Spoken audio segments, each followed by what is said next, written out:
जय श्री कृष्णा। 13 अप्रैल को वरुथिनी एकादशी है। इस व्रत को करने से 10,000 वर्ष तक जितनी हम तपस्या करते हैं, तप करते हैं, उसका फल हमें इस व्रत को करने से प्राप्त होता है। व्रत करते हुए हमें तन से, मन से, पवित्र भाव से हरे कृष्णा, ओम श्री भगवते वासुदेवाय मंत्र का जाप करते रहना चाहिए। चलिए आज हम पढ़ते हैं वरुथिनी एकादशी की कथा। और जब तक हम कथा पढ़ते हैं, सुनते हैं, हमने तुलसी की लकड़ी का दीपक बनाया है, तब तक वो जलता रहेगा, तब तक हम कथा पढ़ेंगे और सुनेंगे। कथा को पढ़ने और सुनने से अश्वमेध यज्ञ के बराबर फल प्राप्त होता है। और एकादशी के दिन हमें सुबह जल्दी उठना होता है, ब्रह्म मुहूर्त में स्नान करना होता है, नहा धोकर साफ स्वच्छ कपड़े पहनकर तुलसी मैया के पास घी का दीपक लगाकर ओम श्री भगवते वासुदेवाय मंत्र या राम जी का जो भी मंत्र आप जपना चाहें उनके पास बैठ के आपको घी का दीपक लगाकर उस मंत्र को आप जप सकते हैं।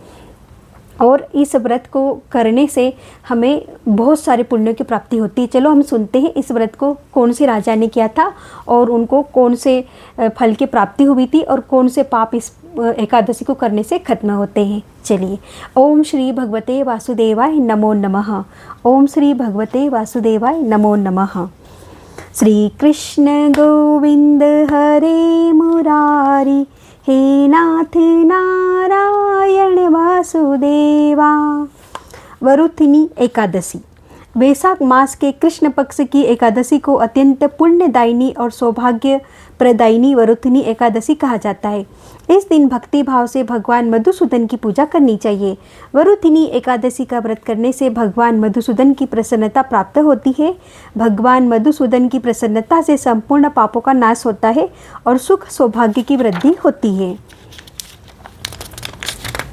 कामदा एकादशी का संपूर्ण वृतांत सुनने के पश्चात महाराज युधिष्ठिर ने भगवान श्री कृष्ण से विनती की, हे मधुसूदन, अब आप मुझे वैशाख मास के कृष्ण पक्ष की एकादशी का नाम, व्रत, विधान और पुण्य प्रताप के बारे में विस्तार पूर्वक बतलाइए।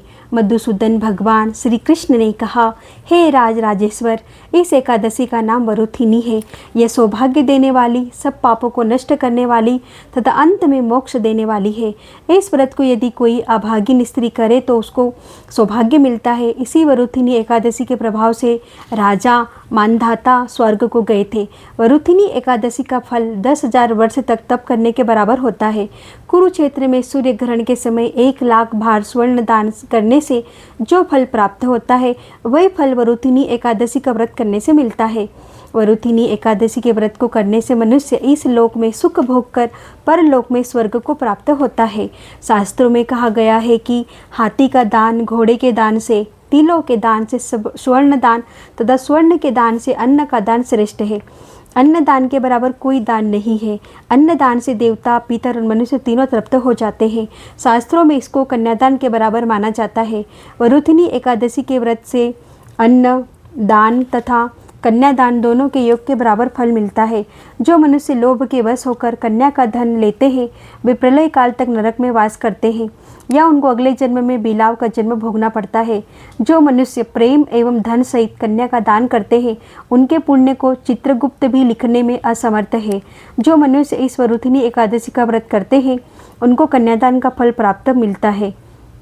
वरुथिनी एकादशी का व्रत करने वालों को दशमी के दिन निम्नलिखित 10 वस्तुओं का त्याग कर देना चाहिए।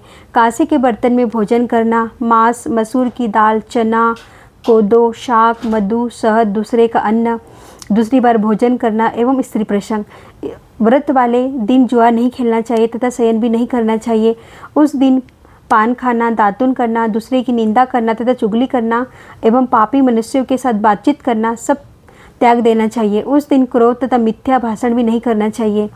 हे राजन, जो मनुष्य विधिवत इस एकादशी का व्रत करते हैं, उनको स्वर्गलोक की प्राप्ति होती है। अतः प्रत्येक मनुष्य को यह व्रत अवश्य करना चाहिए तथा पापों से डरना चाहिए। इस व्रत के महात्म्य को पढ़ने तथा सुनने मात्र से 1,000 गोदान का फल मिलता है। इसका फल गंगा स्नान के फल से भी अधिक है। इस तरह से हमने वरुथिनी एकादशी की कथा पढ़ी। कथा संपूर्णम। ओम तत्सत।